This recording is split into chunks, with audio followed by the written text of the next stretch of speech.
ओम शांति। आइए सुनते हैं प्यारे बाप दादा की 20 जून 2023 की साकार मुरली के मधुर महावाक्य। मीठे बच्चे, देह सहित जो कुछ भी तुम्हारा है उससे ममत्व मिटाओ, ट्रस्टी होकर रहो। इसको ही जीते जी मरना कहा जाता है। प्रश्न: संगम युगी ब्राह्मणों का टाइटल कौन सा है? बाप द्वारा उन्हें कौन सी बेस्ट प्राइज मिलती है? उत्तर: तुम संगम योगी ब्राह्मण हो, राज ऋषि, राजयोगी। तुम ब्रह्मा मुख वंशावली ब्राह्मण यज्ञ की संभाल करने के निमित्त हो। तुम्हें बड़े से बड़े सेठ द्वारा बहुत बड़ी दक्षिणा मिलती है। स्वर्ग की बादशाही बेस्ट प्राइज है। गीत बजा है मरना तेरी गली में। ओम शांति। बेहद का बाप बैठकर बेहद के बच्चों को जीते जी मरने की अच्छी अच्छी पॉइंट्स सुनाते हैं। बच्चों ने गीत सुना कि जीते जी मरना है। काशी में बलि चढ़ते हैं, वह तो शरीर को खत्म कर देते हैं। वह कोई ज्ञान और योग आदि नहीं सीखते हैं। यहाँ तो जीते जी बाप का बनना है। ज्ञान सुनने लिए जीते जी देह सहित सब बंधन तोड़ अपने को आत्मा समझना है। बाप अभी आत्माओं से बात करते हैं। बच्चे, अभी यह पुरानी दुनिया, पुराना शरीर सब कुछ मेरे हवाले कर दो। बस हम तो बाबा के बन गए। तुम जीते जी कह रहे हो हम शिव बाबा के हैं। हम अभी वानप्रस्थी प्रैक्टिकल में हैं। वह वानप्रस्थी घर छोड़ जाकर हरिद्वार में बैठते हैं, फिर भी इस मृत्युलोक में ही जन्म लेते हैं। अभी बाप समझाते हैं कि तुमको अब इस मृत्युलोक में जन्म नहीं मिलना है। मृत्युलोक कलयुगी दुनिया मुर्दाबाद, अमरलोक सतयुगी दुनिया जिंदाबाद होती है। इसलिए बाप कहते हैं, रहो भलग्रस्त व्यवहार में, सिर्फ देह सहित जो कुछ तुम्हारा है इससे ममत्व मिटाओ। समझो, हम सब कुछ शिव बाबा को दे देते हैं। सब कुछ शिव बाबा का ही है। फिर शिव बाबा कहते हैं, अच्छा ट्रस्टी होकर संभालो। समझो, शिव बाबा की भंडारी से हम अपना शरीर निर्वाह करते हैं। अज्ञान काल में भी कहते हैं ना, सब कुछ परमात्मा का ही है, परमात्मा का ही दिया हुआ है। फिर कोई बच्चा मर जाता था तो रो लेते थे। अब बाप कहते हैं, पुरानी चीज की याद भूल जाओ, एक बाप को याद करो, जो बाप नई दुनिया के लिए नया राज्य भाग्य देते हैं। घर गृहस्थ में रहते समझो यह सब कुछ शिव बाबा का है। हम शिव बाबा के भंडारे से खाते हैं। हम श्रीमत पर चलते हैं। कहेंगे बाबा हम मोटर लेवें? हाँ बच्चे, भर लो।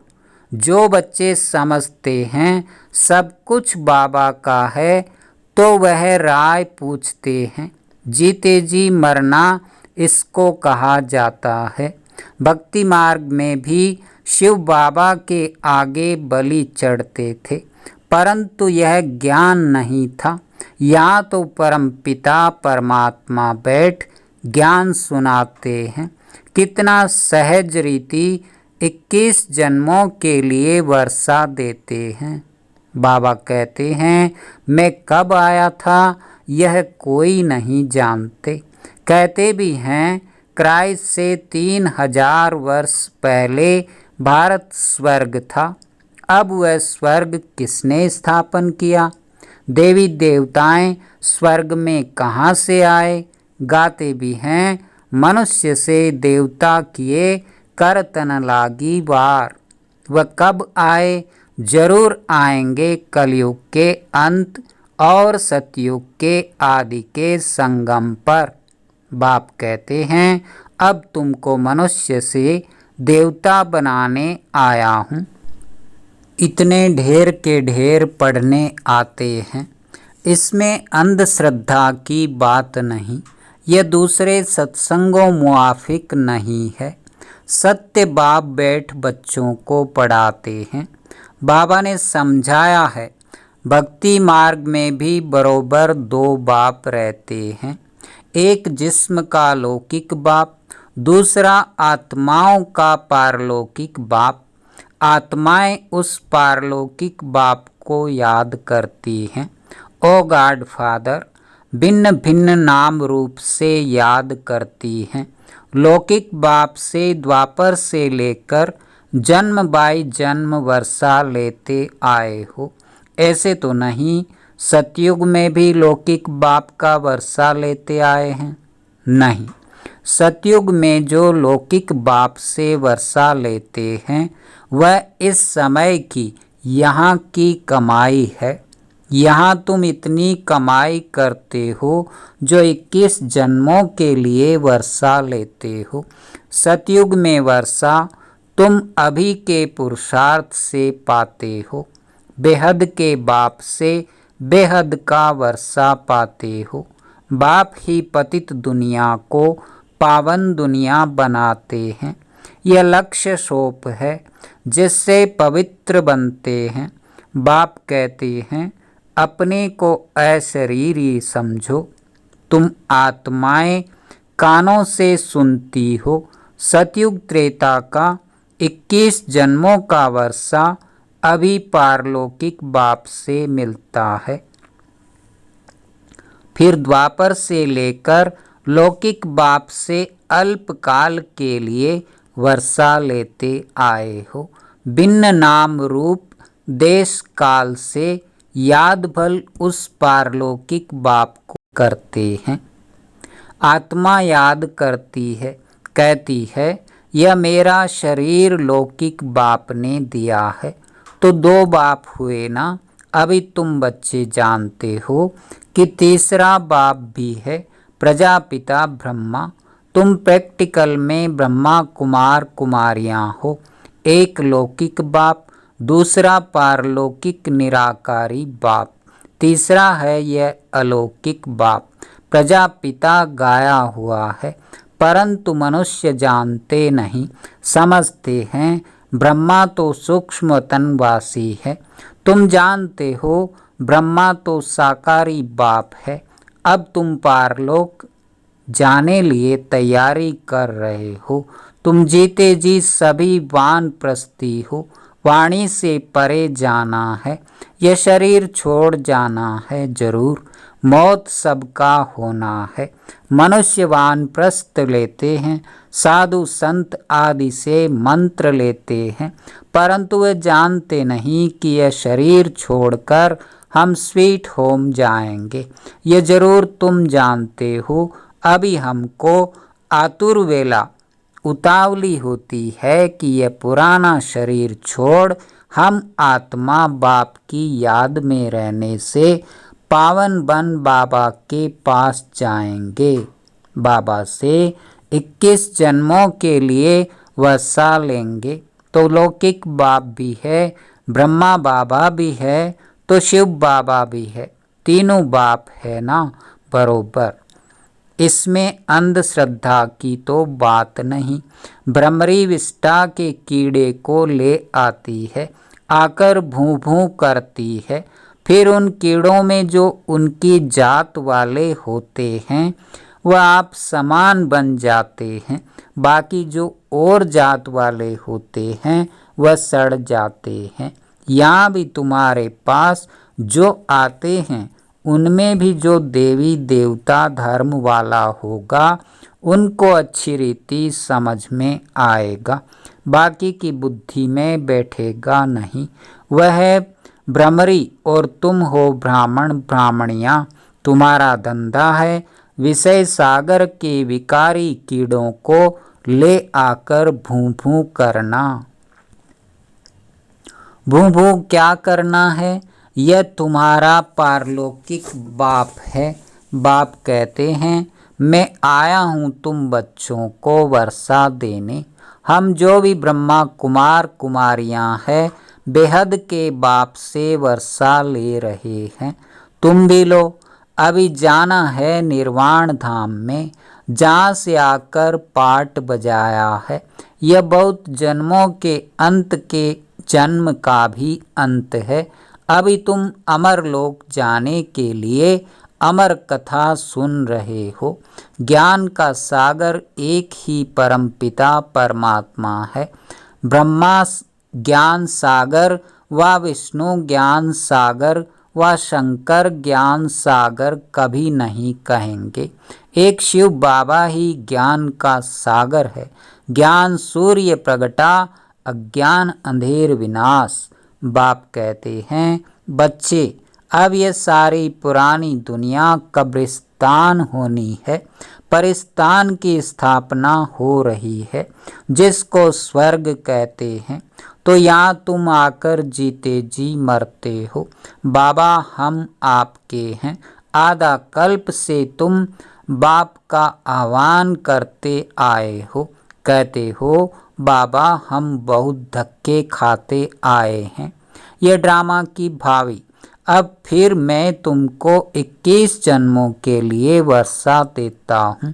तुम जानते हो बाप का बनने से मनुष्य से देवता बनते हैं। एक तो वारिस बनते हैं जिनको मातेले कहा जाता है, दूसरे फिर हैं सौतेले जो पवित्र नहीं बनते, सिर्फ बाबा बाबा कहते हैं परंतु जीते जी मरते नहीं। जो जीते जी मरते हैं वे हुए सगे, बाकी हैं लगे। यहाँ कोई विकारी आते हैं तो पूछा जाता है कि जीते जी मरे हो, प्रतिज्ञा करते हो कि बाकी आयु पवित्र रहेंगे।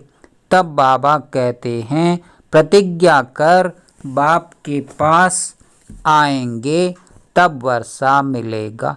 माताएं अपना जीवन सफल बना रही हैं। यह राजधानी स्थापन हो रही है। शिव बाबा तो दाता है। तुम ऐसे मत समझो कि हम शिव बाबा को देते हैं, नहीं, हम उनसे स्वर्ग की बादशाही का वर्षा लेते हैं। शिव बाबा को थोड़े ही मकान आदि बनाना है, वह तुम बच्चों के ही काम में लगाते हैं। इस दादा का भी सब कुछ मैंने काम में लगाया ना, जिससे माताएं अबलाएं अपना जीवन सफल बना रही है। तुम भविष्य 21 जन्मों के लिए कमाई कर रहे हो। लौकिक बाप का वर्षा मिलना बंद होने का है। स्वर्ग में जो तुमको पारलौकिक बाप से वर्षा मिलेगा वह यहाँ की कमाई से। एक कहानी है, बाप ने पूछा तुम किसका हक खाती हो? तो बोली अपना। तो यहाँ भी हर एक अपना पुरुषार्थ कर अपना हक लेते हो। सबकी आत्मा हकदार है 21 जन्मों के लिए वर्षा पाने। अज्ञान काल में बाप से बच्चे को वर्षा नहीं मिलता, सिर्फ बच्चे को वर्षा मिलता है। इस समय सब आत्माओं को वर्षा मिलना है। मेल होवा फीमेल गाया भी जाता है। कुमारी वह जो 21 कुल का उद्धार करे। ब्रह्मा कुमार कुमारियाँ तुम हो। तुम जानते हो कि हम भारत के मनुष्य मात्र को 21 जन्मों के लिए वर्षा दिलाने पुरुषार्थ कराते हैं। श्रीमत पर हर एक को समझाओ। अब लौकिक बाप से वर्षा लेना बंद होता है। अब पारलौकिक बाप से 21 जन्मों के लिए वर्षा मिलता है। कितनी कमाई जबरदस्त है, कितनी अच्छी बातें समझने की हैं। दिल भी होती है पुरुषार्थ करें, परंतु माया फिर तूफान में ला देती है। माया का तूफान लगने से दीवे बुझ जाते हैं। बात बिल्कुल सहज है। अपने को आत्मा समझ बाप को याद करना है। यह बुद्धि की बात। हमको बाप को याद करना है, शरीर का भान छोड़ देना है। तुम गुरु लोगों को याद करते हो। बहुत गुरु अपना चित्र बनाए शिष्यों को दे देते हैं, गले में डाल दो। ऐसे बहुत हैं। पति का भी चित्र निकाल गुरु का डाल देते हैं। बाबा कहते हैं यहाँ कोई चित्र डालने की बात नहीं, सिर्फ बाप को याद करना है। छोटे बड़े सबकी वानप्रस्थ अवस्था है। अब स्वीट होम जाना है जरूर, तो क्यों न हम प्रतिज्ञा करें पवित्र रहने की और याद में रहें तो विकर्म विनाश हो। कोई को भी दुख नहीं देना चाहिए। सबसे बड़ा दुख है काम कटारी चलाना। यह ही कंसपुरी कहा जाता है। कृष्णपुरी में काम कटारी नहीं चलती, यहाँ काम कटारी चलती है, इसलिए इनको कंसपुरी कहा जाता है। बाकी कोई असुरों व देवताओं की, पांडवों और कौरवों की लड़ाई लगी नहीं है। लड़ाई है यवनों और कौरवों की। बच्चों ने साक्षात्कार किया है, मक्खन हमको मिलना है। हम आकर राज्य भाग्य करने वाले हैं। बच्चे पूछते हैं, बाबा इतना मकान क्यों बनाते हो? अभी तो टर्न बाय टर्न आते हैं, तब पूरा होता है। अरे एस्लम लेने इतने सब बच्चे आकर कहाँ रहेंगे? दिन प्रतिदिन वृद्धि होती जाती है। प्रजापिता ब्रह्मा के तो बहुत बच्चे हो जाएंगे। शिव बाबा कहते हैं मैं कितना बछड़ेवाल हूँ, यह कोटों में से कोई जानते हैं। तुम्हारे में भी नंबरवार समझते भी हैं कि हम शिव बाबा से वर्षा ले रहे हैं। फिर कभी कोई बच्चे मुरझा भी जाते हैं।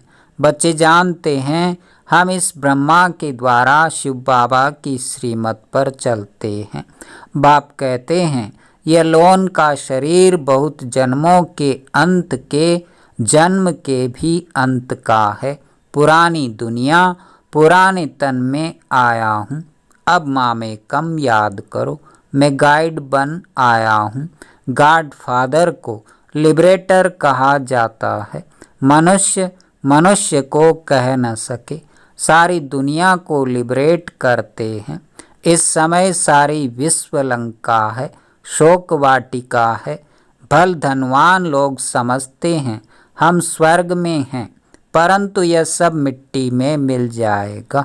खुद भी अमेरिकन लोग लिखते हैं कि हमें कोई विनाश के लिए प्रेर रहा है, बॉम्ब्स बनवा रहे हैं। कितना भारी खर्चा हो रहा है। कलयुग पूरा हो तो सतयुग जरूर चाहिए। अब फिर से स्थापना होती है। बाबा वही राजयोग सिखलाते हैं। तुम हो राज ऋषि, वह हैं हठयोग ऋषि। राजयोगी सिवाय ब्राह्मणों के कोई कहला न सके। यह कहाँ लिखा हुआ थोड़े ही है कि राजयोगी ब्राह्मण थे। कृष्ण हो तो वह ब्राह्मण कैसे रचेंगे? ब्रह्मा हो तब तो मुखवंशावली ब्राह्मण बने। यज्ञ ब्राह्मणों द्वारा ही रचा जाता है। बाबा कितना बड़ा सेठ है, कितनी बड़ी दक्षिणा मिलती है। दक्षिणा मिलती है स्वर्ग की राजाई। यह सबसे बेस्ट प्राइज है। ब्राह्मण ही फिर देवता बन जाते हैं। चाहे सूर्यवंशी बनो, चाहे चंद्रवंशी बनो। बाबा कहते हैं तुम पूछ सकते हो, बाबा कल अगर हमारा शरीर छूट जाए तो हम क्या पद पाएंगे? बाबा झट बतला सकते हैं। अभी तो समय ही थोड़ा है। शरीर छूट जाए फिर आप ज्ञान थोड़े ही ले सकेंगे। छोटा बच्चा क्या समझेगा? बच्चे अभी समझते हैं कि अब कलयुग पूरा हो, सतयुग आना है। अच्छा, मीठे मीठे सिके लधे बच्चों प्रति माता पिता बाप दादा का याद, प्यार और गुड मॉर्निंग। रूहानी बाप की रूहानी बच्चों को नमस्ते। हम रूहानी बच्चों की रूहानी बाप दादा को याद, प्यार, गुड मॉर्निंग और नमस्ते। धारणा के लिए मुख्य सार। पहला, सदा स्मृति रखनी है कि यह हमारी वानप्रस्थ अवस्था है। हमें वाणी से परे स्वीट होम जाना है, अशरीरी बनने का अभ्यास करना है। दूसरा, 21 जन्मों के लिए अपना हक लेने के लिए पवित्र रहने की प्रतिज्ञा करनी है। सदा श्रीमत पर चलना है, जीते जी मरना है। वरदान, उड़ती कला के वरदान द्वारा सदा आगे बढ़ने वाले सर्व बंधन मुक्त भव। बाप का बनना अर्थात उड़ती कला के वरदानी बनना। इस वरदान को जीवन में लाने से कभी किसी कदम में भी पीछे नहीं होंगे, आगे ही आगे बढ़ते रहेंगे। सर्वशक्तिमान बाप का साथ है तो हर कदम में आगे हैं। स्वयं भी सदा संपन्न और दूसरों को भी संपन्न बनाने की सेवा करते हैं। वे किसी भी प्रकार की रुकावट में अपने कदमों को रोकते नहीं। ऐसे वरदानी बच्चे किसी के बंधन में आ नहीं सकते, सर्व बंधनों से मुक्त हो जाते हैं। स्लोगन, जिनके पास सर्व शक्तियों का स्टॉक है, प्रकृति उनकी दासी बन जाती है। ओम शांति, ओम शांति।